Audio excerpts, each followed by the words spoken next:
So Shri Anand Sharma ji, Shri Anand Sharma ji, already LOP has expressed his opinion. So माननीय आनंद शर्मा जी, please, माननीय आनंद शर्मा जी, please. जी, माननीय आनंद शर्मा जी, first speaker. पहले आप बोल तो दें अपनी बात. मैं माननीय आनंद. एक मिनट LOP को सुन ले, एक मिनट के. Made a speech. I am not going to make a speech. He will make a speech. But my request is that this is a very important matter. It pertains to crores of people's lives, and crores of rupees are invested. Nearly 58 companies are involved in this. Therefore, we are requesting you refer this bill to standing committee, and everything will come out. Right, sir, And please. even a OBC, SC, ST, and Please other take your people seat are now. also dying. You have put your point, sir. Please take your time. Just I will explain. 1 minute, please. Before I invite, please, before I invite Shri Anand Sharma ji, just 1 minute, please take your seat, please, sir. Already, you already know, आप सब जानते हैं कि committee का stage माननीय chairman साहब अगर सरकार एग्री करती है तो उनके साथ है या आप देते हैं. तो आप मेंबर्स ने अगर अमेंडमेंट दिया होता सेलेक्ट कमेटी के लिए तो आपने दिया नहीं. माननीय Anand Sharma ji, now this is the property of the house will decide by discussion. माननीय आनंद शर्मा जी प्लीज. माननीय आनंद शर्मा जी,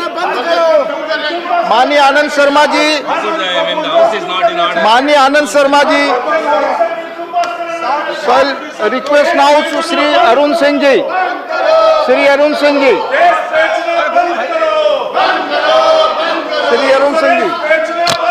कोई और चीज रिकॉर्ड पर नहीं जा रही है. माननीय अरुण सिंह की स्पीच जाएगा. इंश्योरेंस अमेंडमेंट बिल 2021 है, उसके समर्थन में बोलने के लिए खड़ा हूँ.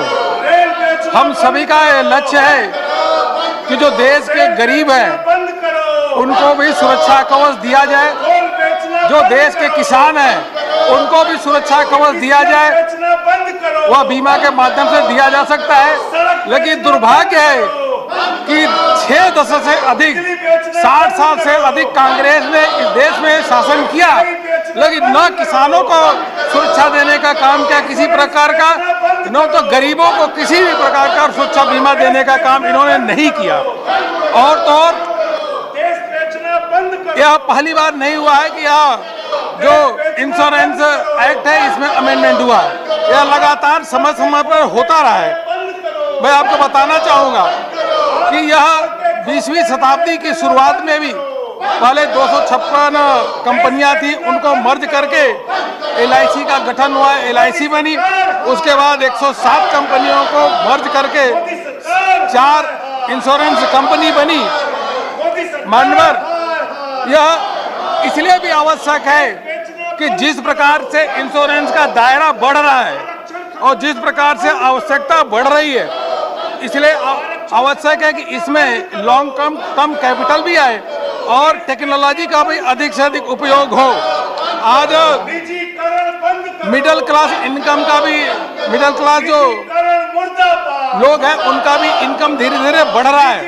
इसका सीधा साधा अगर उदाहरण देखें तो जो 2013-14 में 3 करोड़ 31 लाख रिटर्न फाइल होती थी, आज 6 करोड़ 48 लाख रिटर्न फाइल हो रही है. इसके अलावा भी अगर देखें तो एक न्यूक्लियर फैमिली का कंसेप्ट धीरे धीरे बढ़ रहा है. लोग अलग रहना शुरू किए हैं, इसलिए उनको जो उनके अप्लायंसेज है उसमें भी जबरदस्त बढ़ोतरी हो रही है. चाहे टीवी हो, फ्रिज हो, मोटर व्हीकल हो, इन सब का भी इंश्योरेंस होना चाहिए. लेकिन इंश्योरेंस तो हो, इंश्योरेंस सस्ता कैसे हो, उनको सस्ता कैसे उपलब्ध हो, इसके लिए आवश्यक है कि जब तक इस क्षेत्र में बड़ा इन्वेस्टमेंट नहीं आएगा, तब अच्छी टेक्नोलॉजी नहीं आएगी, तब तक यह न इंश्योरेंस सस्ता होगा न लोगों को सस्ता यह उपलब्ध होगा. मैं बताना चाहूँगा माननीय और आपके सामने कि प्रधानमंत्री फसल बीमा योजना इसको माननीय नरेंद्र मोदी जी ने आगे चलकर सभी किसानों को के बढ़ चढ़ करके देने के काम किया। 23 करोड़ से अधिक जो कि देश के किसान है उनका एप्लीकेशन, वो एप्लीकेंट है, वह प्रधानमंत्री फसल बीमा योजना के अंतर्गत है। और तो और मैं यह बताना चाहूंगा, यहाँ विपक्ष के लोग भी है, 17,450 करोड़ रुपए अगर प्रधानमंत्री फसल बीमा योजना के अंतर्गत प्रीमियम दिया गया है तो 90,000 करोड़ रुपए से अधिक या किसानों को बीमा के माध्यम से पेमेंट भी हुआ है। इसी प्रकार से जो गरीब थे उनका एक्सीडेंट हो जाता था, उनको किसी प्रकार का सुरक्षा बीमा का कोई कवच नहीं था। ये हमारे प्रधानमंत्री जी हैं जिन्होंने गरीबों की चिंता की। प्रधानमंत्री जीवन ज्योति सुरक्षा योजना, प्रधानमंत्री जो सुरक्षा बीमा योजना, इसको लागू किया। प्रधानमंत्री जीवन ज्योति बीमा योजना के अंतर्गत 9.5 करोड़ और प्रधानमंत्री सुरक्षा योजना के अंतर्गत 21 करोड़ लोगों का बीमा हुआ है। विपक्ष ने 60 साल इस देश पे राज किया, लेकिन इन्होंने न तो किसानों की चिंता की न गरीबों की चिंता की। अगर कोई इसकी चिंता किया है तो विश्व के सबसे लोकप्रिय नेता हमारे प्रधानमंत्री नरेंद्र मोदी जी ने किया है। मानवर मैं बताना चाहूंगा कि यह इनको भी यह ध्यान होना चाहिए कि अगर इसमें अमेंडमेंट किया है तो अमेंडमेंट के साथ साथ बहुत बड़ा सेफगार्ड भी किया है। जब हम 74% की एफडीआई की इन्वेस्टमेंट की बात करते हैं, उसे के साथ साथ यह भी है कि 50% से अधिक, 50% से अधिक डायरेक्टर होंगे और इंडियन रेजिडेंट होंगे, रेजिडेंट इंडियन होंगे। इसी के साथ साथ जो की पर्सनल है, जो वह भी उसमें भी 50% से अधिक रेजिडेंट इंडियन होंगे। इसके अलावा जो इंडिपेंडेंट डायरेक्टर हैं, 50% से अधिक उसमें इंडिपेंडेंट डायरेक्टर होंगे। पूरी की पूरी जो कंपनी होगी जिसमें एफडीआई का इन्वेस्टमेंट होगा वो पूरी तरीके से अगर कंट्रोल में रहेगी तो भारतीयों के कंट्रोल में रहेगी। मुझको लगता है कि विपक्ष के लोगों ने इस बिल को पढ़ा ही नहीं ढंग से और न ये समझ पा रहे। पूरे के पूरे कंट्रोल, मैनेजरियल कंट्रोल अगर कोई रहेगा तो भारत के रेजिडेंट इंडियन का ही रहेगा, यह भी इसमें प्रावधान है। इसके अलावा जो 2 प्रकार की मान्यवर कैपिटल इसमें होती है, यह एक तो जो हमारा पॉलिसी होल्डर और दूसरा होता है शेयर होल्डर जो फंड। पॉलिसी होल्डर के फंड को आपको सब मालूम ही है कि कोई उसको छू नहीं सकता। जो शेयर होल्डर फंड होगा उसी में से डिविडेंड दिया जाएगा। और इस बिल में यह भी प्रावधान है कि सर्टेन परसेंटेज जो है वह रिजर्व में रखा जाएगा। शेयर होल्डर फंड में से पूरा का पूरा डिविडेंड नहीं दिया जा सकता। मुझको लगता है कि आज यह आवश्यक है कि इस क्षेत्र में जब बाहर के इन्वेस्टमेंट आएंगे तो उसके माध्यम से कंपनियों का एक बड़ा टेक्नोलॉजी, बड़ी अच्छी क्वालिटी ग्लोबल टेक्नोलॉजी भी ले आएंगे। और जब टेक्नोलॉजी ले आएंगे तो उसके माध्यम से इंश्योरेंस सस्ता होगा। उदाहरण के रूप में मैं आपको बताना चाहूँगा कि जैसे हमारे यहाँ जब गाड़ी का इंश्योरेंस होता है तो गाड़ी के इंश्योरेंस में केवल यह देखते हैं कि गाड़ी का मॉडल क्या है, गाड़ी का मेक क्या है। लेकिन यह बाहर जब इंश्योरेंस होता है तो यह देखते हैं उसको चलाता कौन है, खुद चलाता है या कोई ड्राइवर चलाता है। इसके अलावा यह भी देखते हैं कि कभी ऐसा तो नहीं हुआ कि गाड़ी को चलाने वालों को ड्रंक करके चलाया हो, जो भी लोग रेल में खड़े हैं उन्हें ट्रेन में खड़े होने की अनुमति नहीं, अपनी सीट पर जाए। अलग अलग और इस तरह के दृश्य देश के सामने वो देख रहे हैं, लोगों की आस्था क्या होगी। उच्च सदन के बारे में क्या सोचे, या जो अन्य अपनी सीट पर जाए। जब उनके पास मौका था अमेंडमेंट देने का सड़क कमेटी के लिए, उन्होंने इसका इस्तेमाल नहीं किया। देने की आवश्यकता अब होती है। यह हाउस की प्रॉपर्टी है और हाउस ही तय करेगा भाई अलग अलग भाई डिसीजन तो उसमें कि किस रूप में ये बिल क्या होगा, कम से कम होगा जिससे अधिक से अधिक लोग इसको उपयोग कर सकेंगे। इस अमेंडमेंट का एक लाभ यह है कि आप सबको ध्यान ही होगा कि जिस टेलीकॉम क्षेत्र में जब एफडीआई 100% आई तो धीरे धीरे जब उसमें टेलीफोन का रेट 20 रुपए 30 रुपए कॉल होता था, लेकिन जब इन्वेस्टमेंट आया कंपनियों का रुख बढ़ा तो उस समय करके धीरे धीरे उसका उसका कॉल रेट गिरता गया।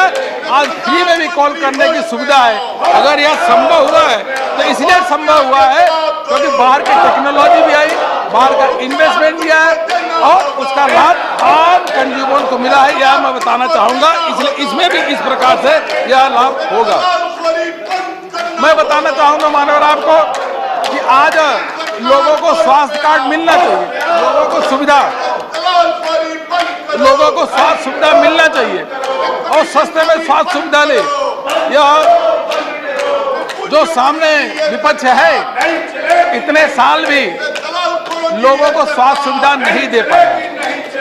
गरीब दम तोड़ देते थे लेकिन उनका इलाज नहीं होता था। यह प्रधानमंत्री नरेंद्र मोदी जी है जिन्होंने गरीबों की चिंता की और कहा कि सभी गरीबों को 5 लाख रुपए का हेल्थ कार्ड की सुविधा ले आएंगे और ले भी आए। आज 8.5 करोड़, मैं बताना चाहूंगा 8.5 करोड़ से अधिक लोग आयुष्मान भारत के अंतर्गत गरीब इलाज करा चुके हैं। और इस बजट में भी अगर देखें, यह जो बजट आया है इस बजट में भी सबसे अधिक पैसा अगर प्रोविजन किया गया है तो स्वास्थ्य सुविधा के लिए 3,37,000 करोड़ रुपए का इसमें आवंटन किया गया। अब आप बताइए, अगर 50 करोड़ गरीबों को 5 लाख रुपए का हेल्थ कार्ड देना है और उस हेल्थ कार्ड के माध्यम से सभी को गरीबों का इलाज हो, तो क्या उस क्षेत्र में इन्वेस्टमेंट की आवश्यकता नहीं है क्या उस क्षेत्र में टेक्नोलॉजी की आवश्यकता नहीं है क्या? तो इसलिए जब वहाँ टेक्नोलॉजी का भी उपयोग हो गया तो अच्छी तरीके से हेल्थ की सर्विसेज भी, उनको स्वास्थ्य सुविधा भी मिलेगी और इसी के साथ साथ उनका जो इलाज है, उनका सेटलमेंट है, बिल सेटलमेंट है, वह भी अच्छी तरीके से हो पाएगा। नहीं तो कल्पना करिए, हर ब्लॉक पे अब मेडिकल सेंटर खुलने वाले हैं और हर जिले में क्रिटिकल यूनिट सेंटर खुलने वाली है। 28,000 से अधिक वेलनेस सेंटर खुलने वाले हैं। अगर टेक्नोलॉजी इस क्षेत्र में नहीं आती तो अगर इसके आप कल्पना करें किस प्रकार से लोगों को, दूर दराज के लोगों को इलाज कराया जा सकता है। और तो और उनके बिल के सेटलमेंट कैसे होगी? आज मैनुअल सेटलमेंट होती है। मैनुअल सेटलमेंट के कारण क्या होता है, इसमें घोटाला होता है। लेकिन जब ग्लोबल टेक्नोलॉजी आ जाएगी, अलग अलग तरीके से जो बिल्स होंगे उनके मैपिंग करेंगे तो न इसमें घोटाला होगा और सभी को स्वास्थ्य सुविधा फ्री मिलेगी। इसलिए मैं कहना चाहूंगा कि यह जो बिल ले आया है ये सीधे गरीबों को लाभ देने के लिए ले आया गया है। अच्छी टेक्नोलॉजी के माध्यम से हर व्यक्ति को इसका लाभ मिलेगा। मैं ये बताना चाहूंगा, आज से 7-8 साल पहले भी अगर देखें, जब यूपीए की भी सरकार थी तो लोग बीमा के लिए जाते थे तो एजेंट आते थे, उनको अलग अलग प्रकार के समझाते थे। कुछ को समझ में आता था, कुछ को नहीं समझ में आता था। एजेंट फिर उसके बाद उनका बीमा करके चले जाते थे।